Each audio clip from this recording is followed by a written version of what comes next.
So like with songs like We Are 138 and Mhm. songs like Skulls and songs like Halloween, I think those are the songs you're supposed to like, and I don't necessarily agree with that. I'm so against the grain with just how my brain operates.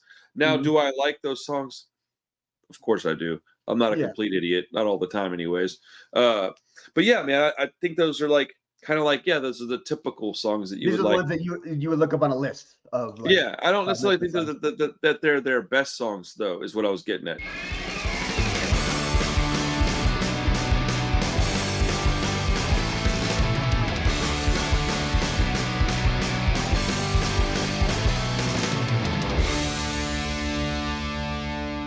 So initially, as you said, we were going to do a top 5, and then he had texted me like, "Hey, let's expand it to top 10," which is good because the top 5 was already so slotted in my head. There wasn't like a lot of room for growth because like I wasn't That's not going to have things. exactly.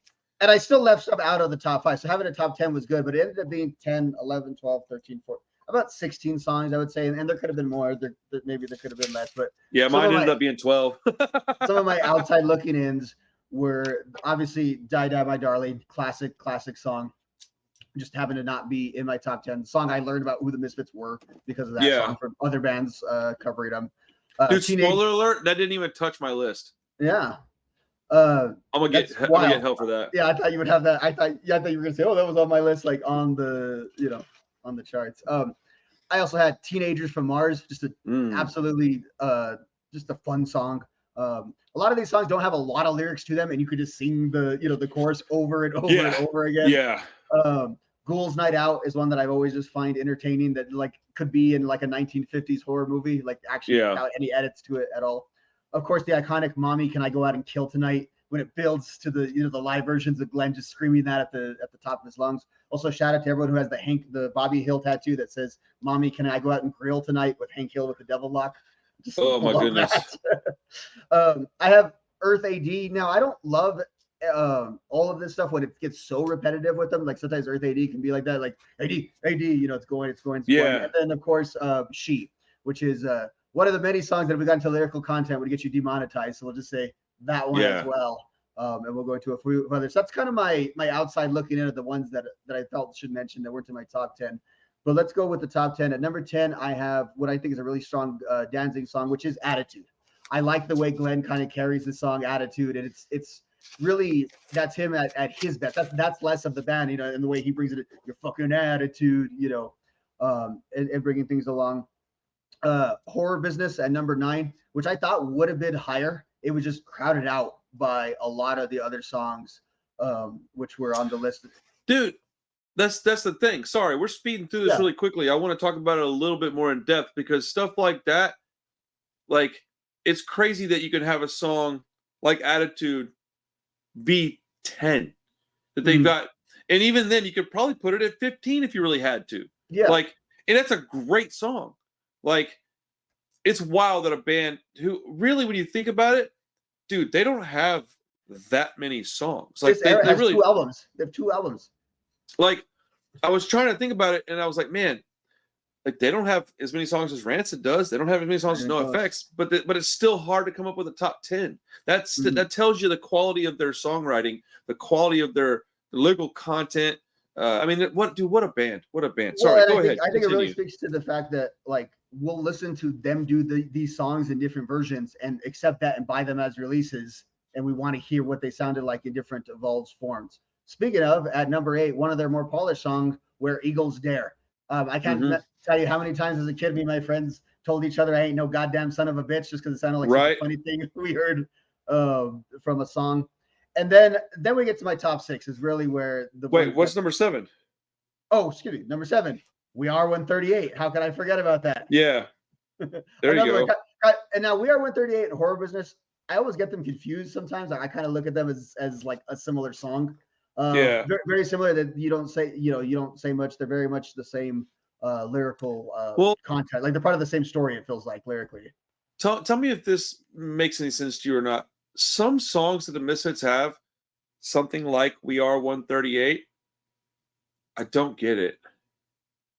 Like I don't get it. Like it's cool and catchy, but I've heard it once. I don't need to hear it again, kind of thing. Like I don't know if that's necessarily how I feel about it, but like it's a little overplayed maybe, and it wasn't good enough to get that play in my opinion. I guess it's because it's so catchy. Is that what it is? Yeah, it's that, and then it's the limited amount of actual songs. It's like what you were saying earlier too. I think that's part true. of it too. Whereas Because I will. You're not deep when you deep dive into the Misfits. You're not deep diving into a whole lot of like a massive catalog. You know, you're looking at like 4, 5, 6 records, maybe something like that. Yeah, a lot of it's like re-recordings, even. Yeah, so and you probably have like some of it's almost songs like "We Are 138," almost sounds like an unfinished song in a lot of ways. And a lot of these songs probably were unfinished. You know, that's kind of my point. Not written to their full potential. And I don't want to spoil my whole damn list by telling you what's not on it, but "We Are 138" is not on it either. So, okay, your top 6, I'm pretty interested in this. Now, number 6, a song that was once, I think, by very powerful people declared officially obscene. It is the song "Bullet," a song that I absolutely love. If you're into JFK fanfic, like some of us are, this is the most interesting piece of JFK fan fiction that exists. So it's funny because it's really the nexus of the Ramones, because the Ramones' whole thesis is on Marilyn Monroe. And of course, you're gonna dive into Kennedy if you're gonna do some Marilyn Monroe stuff. Very much so. Even the Ghostface, all that's off of the name. The Misfits comes from a Marilyn Monroe film. Isn't that crazy how all that stuff is? Because that was like the peak of popularity, the peak of normal people was that stuff. They liked that stuff, and punk rock is so insistent on being outside the norm. But if you look at it, where did it come from? It came from popular culture. But it's funny because it's like. What they took is like they just had a fan culture. We would call that like stan culture today, but they just made a whole band and a whole identity off of like 50s horror movies. And again, like it's like they could be the theme band at like Universal Studios in the monster section, seriously, because isn't that wild? Yeah, and they're supposed to be like this dirty punk rock band, but really they're just like Hollywood. They're classic golden Hollywood is what they. Well, they had every intention. So I'm so sorry. I keep talking over you. They had every intention in the world to like get famous and make money. They never set out to be broke, dirty punk kids. They weren't political at all. That's what it is. Is that I think a lot of people misunderstand punk because in its inception, it wasn't a political thing. It was just an attitude thing. It was a style and attitude. It was like a fuck off. I'm going to do what I want. Not necessarily like now. Do I appreciate the political punk stuff? I think I've really come around to understand even my opinion on that stuff, but it didn't start out that way. It started out as just a bunch of angry teenagers who just wanting to do what they wanted to do. It was still very rock and roll, more so than political, and I appreciate, and I think we do need the political stuff. So yeah, and I think if there's any band that like, there's a lot of bands where people argue, well, they weren't a political band or they're not a political band. The one band you can say that about is probably the Misfits, just because they're very much pop culture. Because that's the thing about the Misfits that people say like. Their lyrics are insane, and how come like people like that and don't like other stuff? But it's like, what you're getting with the Misfits. It's like, what it is. So it's not, you're not taking the lyrics of Last Caress literally. You know what I mean? It is. Well, it'd be insane to do that. Like, there are insane people out there, but that would be real stupid. But that's never been the deal you're making with the Misfits specifically. I don't think. Speaking of graphic content, number 5, Halloween had to have it on there. Dead cats hanging from poles. Of course, I really like the way Davey Havok top 5 does that song. Yeah, I got it number 5. I have it number 5. I like the way I was thinking about the Davey Havok version, how he really brings out the different ups and downs in that song, which has he starts out na na na na na, and then goes like their whole version is very like more range. Yeah, I think that's thank you, more range. The Misfits version is very haunting. It's a much slower pace. The AFI one's more powerful and a lot more range. They're very different songs. I just appreciate the AFI one a little bit more, and it's not by a lot, man. I like the Misfits one version quite a bit, but top 5 is a nice spot for that song, sir. And it is, and it's also it's got several things where you think the rhythm should stay one way, and it switches very, very quickly, and that's what happens in a lot of Black Flag, happens in Rise Above, I think, pretty famously, but also happens in a lot of Misfits. All right, number 4, the aforementioned Last Caress.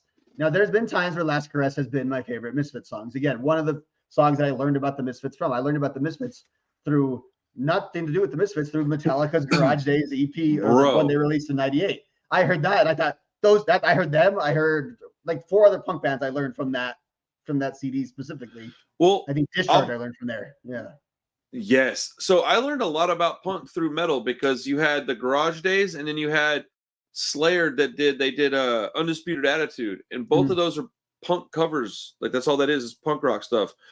And yes, I absolutely learned about the Misfits through Metallica, which is another reason why it was hard for me to listen to them, because Metallica had an excellent recording. And so when you go listen to the Misfits, you're like, what? And so they were of that era. They were born and raised in that era, so they liked those recordings. It's interesting how long it took me to get into this and appreciate it, because I don't think I was probably in my mid-20s before I really started listening to the old Misfits stuff. I was old. I was in my mid-20s, bro. So... Well, I think like the Metallica version, it sounds like there's gunshot blasts going off at the beginning. Oh, yeah.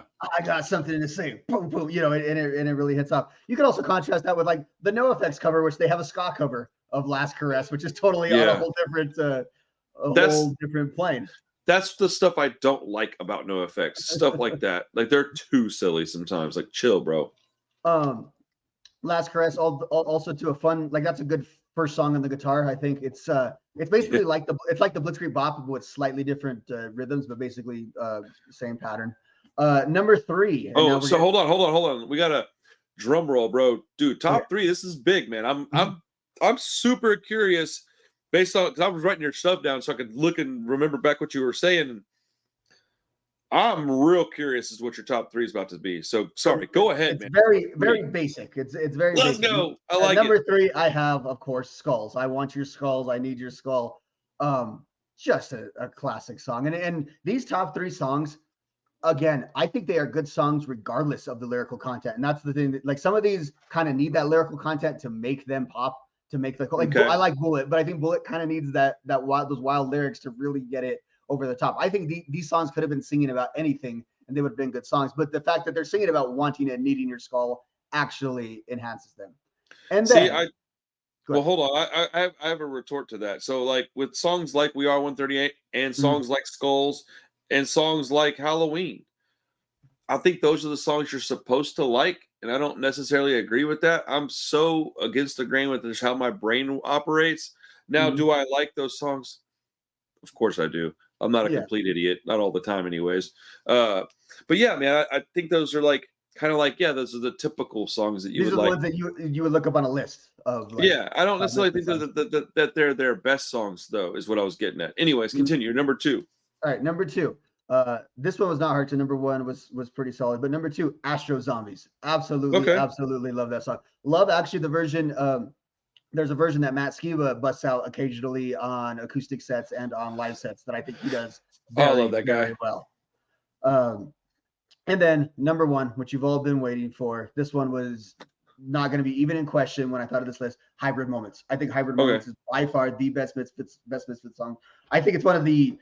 I love the way we talked about last week, the Distillers. There's a video online of Brody doing Hybrid Moments acoustic, and it is freaking amazing. And again, these songs translate into any genre, into any little thing. And again, lyrically, they're crazy. That's why I kind of glossed over them a little lyrically, because there's not a lot to break down. Like we can do Bad Religion and Pennywise, and we can spend 30 minutes on every song on all that stuff. Right. We don't really need to spend 30 minutes on when creatures do that to your face or whatever that we have in Hybrid Moments. But you go to that chorus, and it's actually like a well-sung chorus. I don't want to do it. I don't want to embarrass myself, but you exactly know what I'm talking about. I fully embarrassed myself earlier, so you're okay. And if it's like, what was a good?